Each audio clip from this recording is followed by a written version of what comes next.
אני אסביר היום, אני אנסה להסביר איך לגלוש על הגלשן רייט, העמידה הנכונה. אז העמידה הנכונה על הגלשן היא הישענות אחורה, אבל חשוב מאוד ללחוץ עם קצות האצבעות ועם העקב את הגלשן כלפי מטה.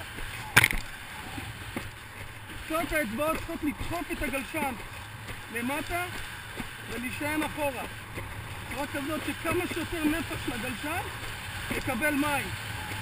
אי אפשר לנעוץ את הגלשן כמו גלשן גלים או טווינטיפ, שאז הוא ייעצר וההתקדמות בלתי אפשרית. לכן צריך להישען אחורה וללחוץ עם קצות האצבעות את הגלשן למטה.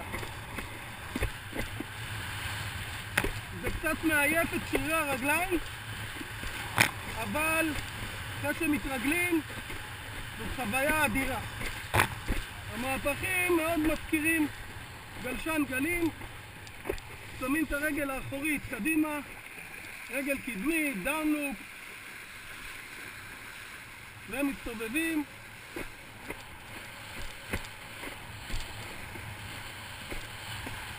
רגל אחורית לרצועה ולהישען אחורה, אבל ללחוץ עם קצות האצבעות את הגלשן כלפי מטה,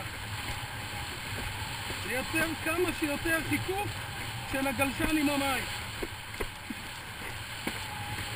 ואז הגלשן פשוט מחליק. עכשיו יש 12 קשר, ההרגשה היא כמו 17, כיוון שהגלשן פשוט מחליק על המים.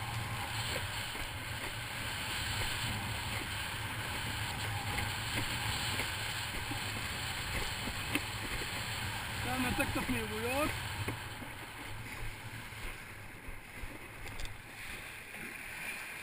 מהירויות זה כיף לתפוס ב-down the wind, לרדת עם הרוח.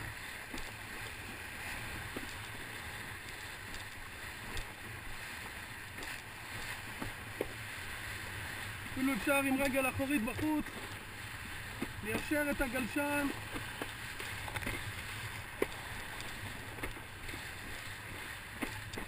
פשוט לעוף.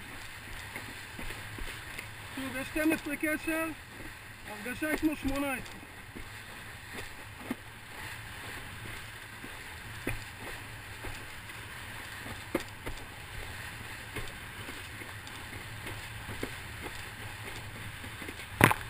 זאת הרגשה אדירה.